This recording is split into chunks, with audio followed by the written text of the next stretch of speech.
Prinsip yang ketiga, yaitu menguasai pembacaan ayat-ayat gharibah di dalam Al-Quran. Yang pertama, menguasai pembacaan huruf-huruf muqatta'ah, atau sering disebut pula sebagai mafatihus suwar, karena fungsinya sebagai pembuka dari setiap surat. Seperti misalkan pembacaan awal surat Al-Baqarah, awal surat Ali Imran, surat Toha, surat Yasin, surat Maryam, dan lain sebagainya. Mari kita pelajari langkah-langkah praktis di dalam metode QRQ untuk membaca huruf-huruf muqatta'ah berikut ini. Langkah yang pertama, sebutkan huruf demi huruf tanpa menggunakan harokat, seperti alif, lam, mim, kaf, ha, ya, ain, shad, dan lain sebagainya. Kemudian langkah yang kedua, huruf-huruf nun, qaf, shad, ain, sin, lam, kaf, dan mim, atau sering disingkat menjadi sebuah kalimat naqussu asalukum yang memiliki bunyi akhiran. Suara kita panjangkan. Contoh, nun, qaf, shad, ain, sin, dan lain sebagainya.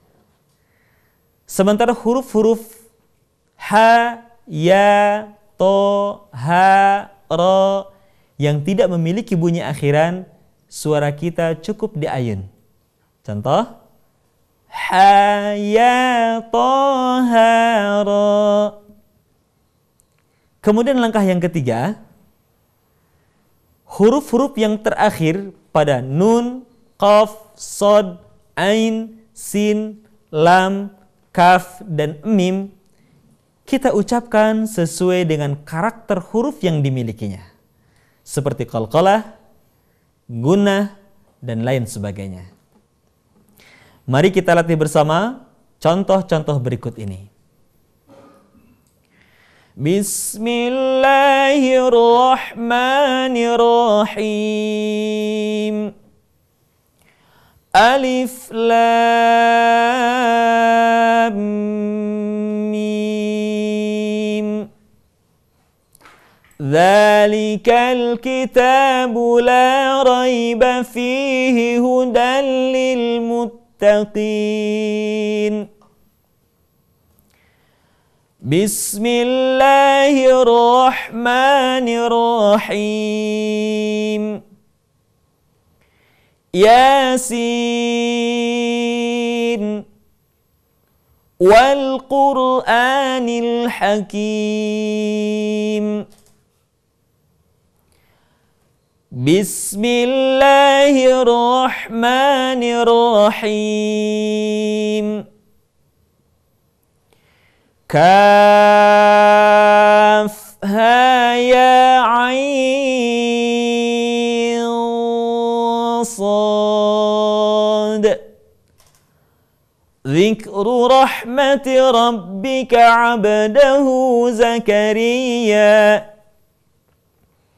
Bismillahirrahmanirrahim. Hamim, ain, sin, qaf. Kadzalika yuhi ilaika wa ilal ladzina min qablika Allahul Azizul Hakim. Demikian pembacaan huruf-huruf muqatta'ah. Yang kedua, hamzah wasal, yaitu hamzah yang harus dibaca ketika berada di awal kalimat. Perhatikan langkah praktis berikut ini, bagaimana membaca hamzah wasal di awal kalimat. Yang pertama, hamzah wasal dibaca dengan harokat a manakala diikuti oleh huruf lam. Contohnya, Alhamdulillah, Ar-Rahman, At-Taghabun. Kemudian yang kedua, hamzah wasal dibaca u. Kalau tidak diikuti lam, kemudian kita mendapatkan harokat hidup yang pertama pun bunyinya u. Contoh, Ud'u ila sabili rabbik, usluk. Dan yang ketiga, hamzah wasal dibaca dengan harokat kasrah manakala tidak ada unsur pertama yaitu lam dan unsur yang kedua yaitu huruf yang pertamanya bukanlah u. Maka kemudian hamzah wasal dibaca dengan harokat i.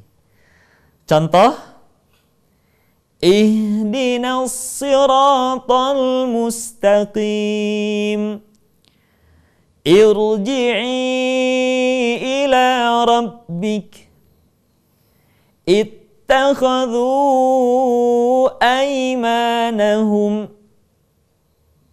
Kecuali pembacaan pada surat Al-Ahqaf ayat 4 yang semestinya u'tuni dibaca ituni.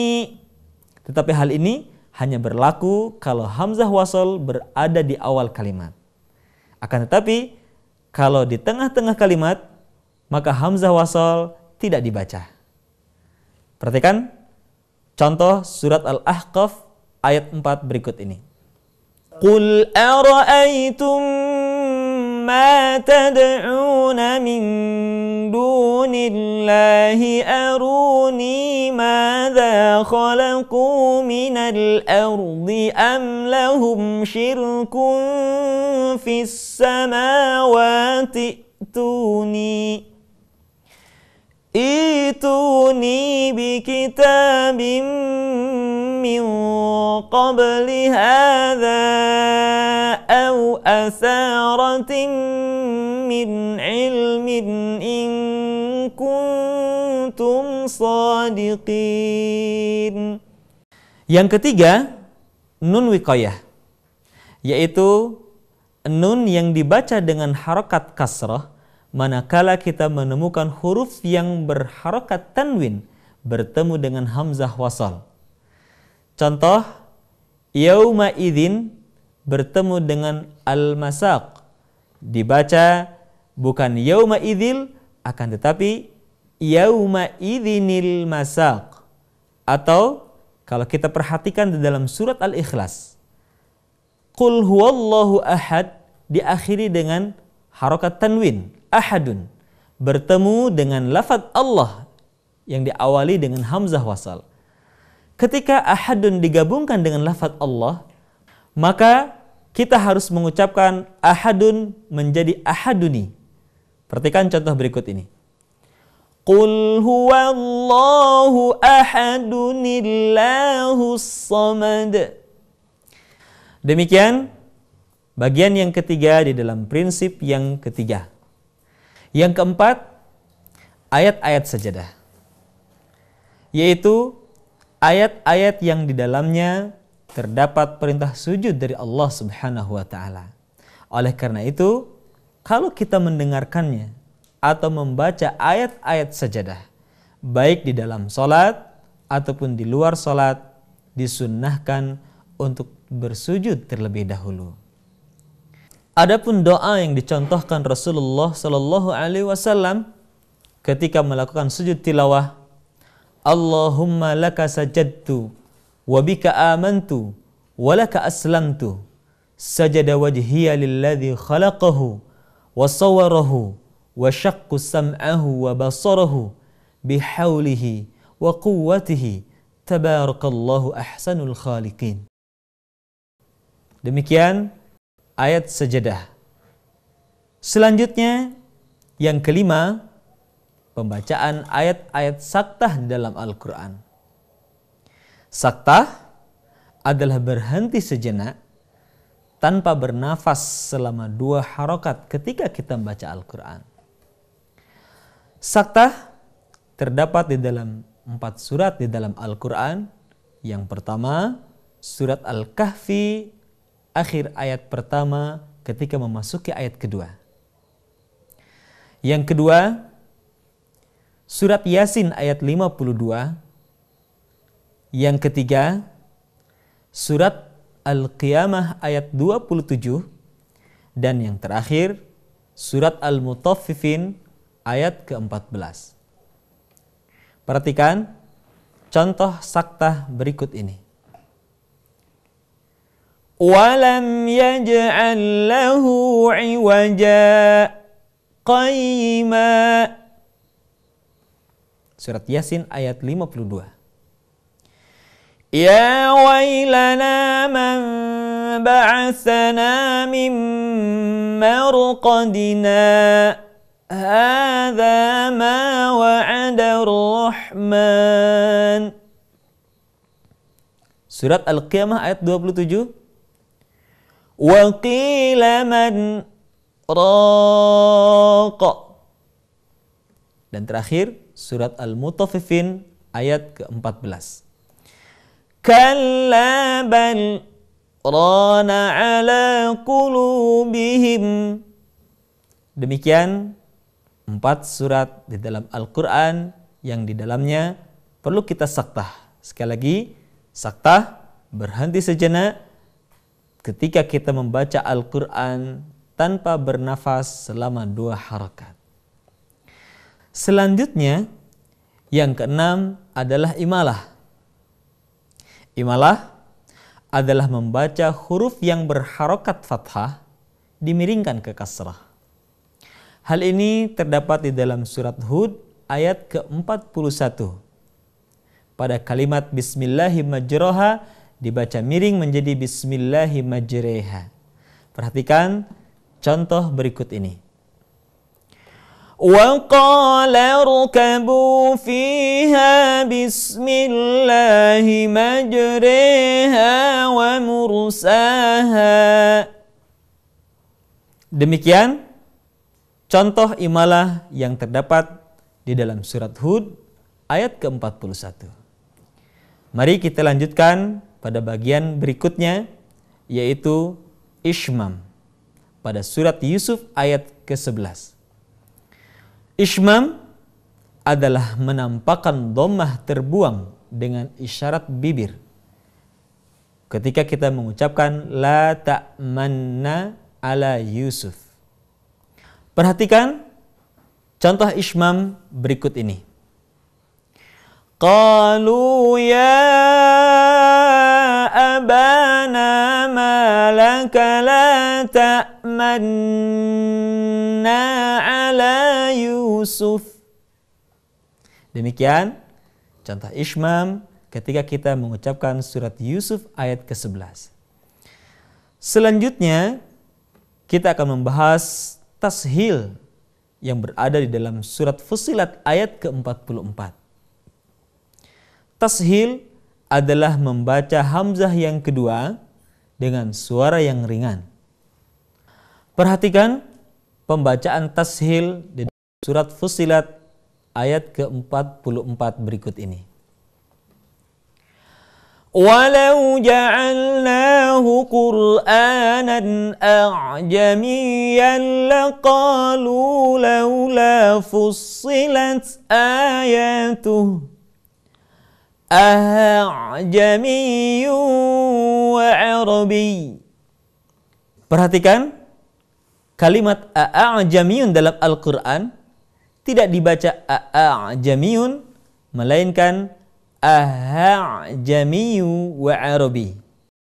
Sekali lagi, perhatikan contoh tashil di dalam surat Fussilat ayat 44 berikut ini. Walau ja'alnahu Qur'anan a'jamiyyan laqalu laula fussilat ayatuh a'jamiyyun wa arabi. Selanjutnya kita beralih kepada naqal yang terdapat di dalam surat Al-Hujurat ayat ke-11. Naqal adalah memindahkan harokat hamzah ke dalam huruf sukun sebelumnya. Perhatikan contoh berikut ini. Bi'sal ismul fusuqu ba'dal iman.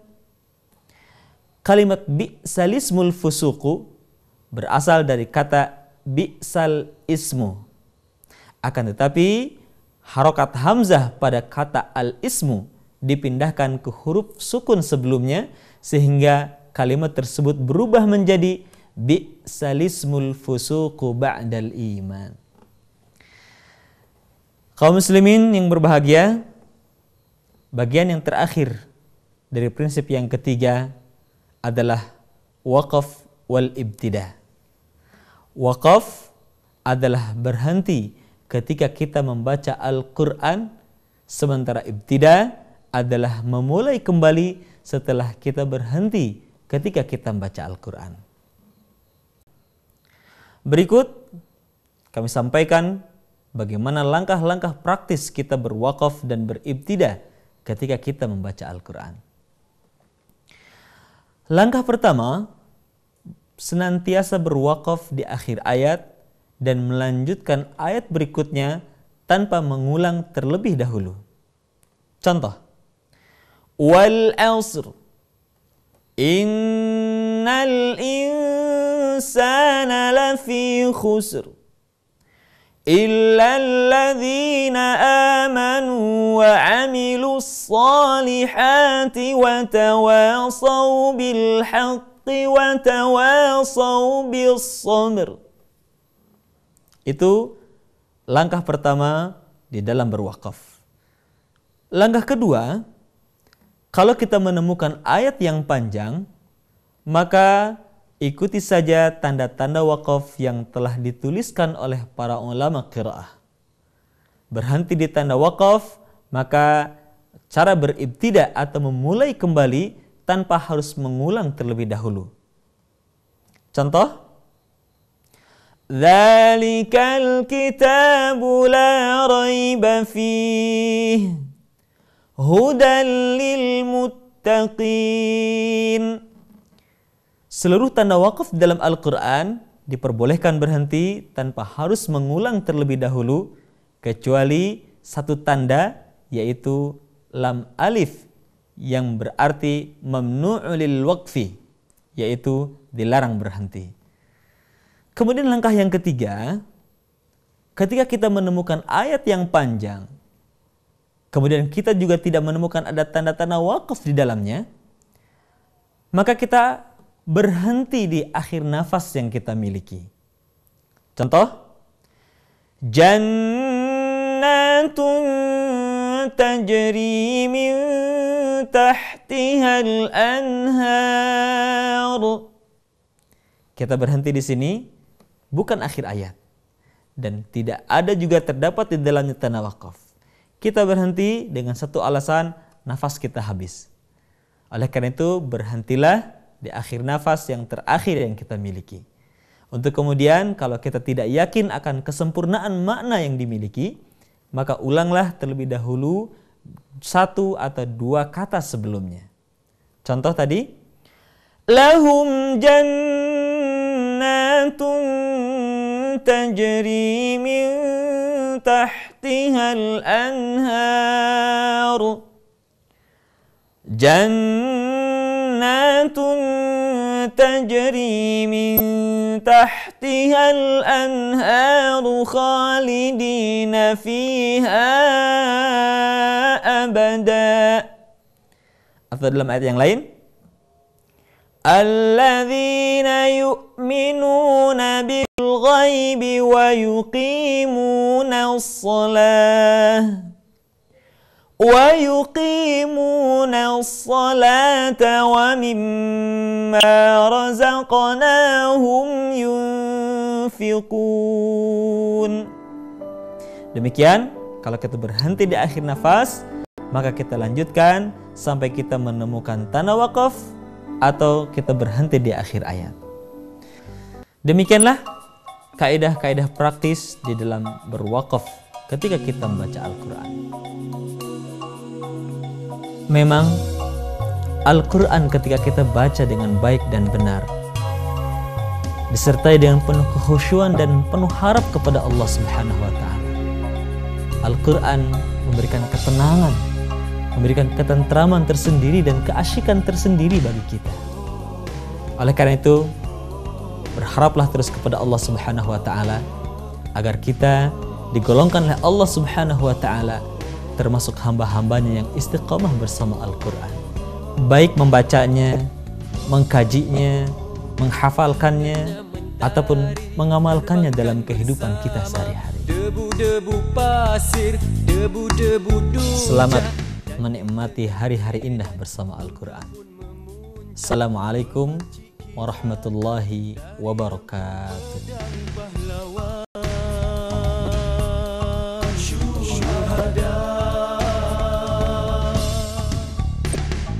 Amarah memuncak dalam dada Khalid dan Abu Sufyan, dibayangi syaitan dan sekelip mata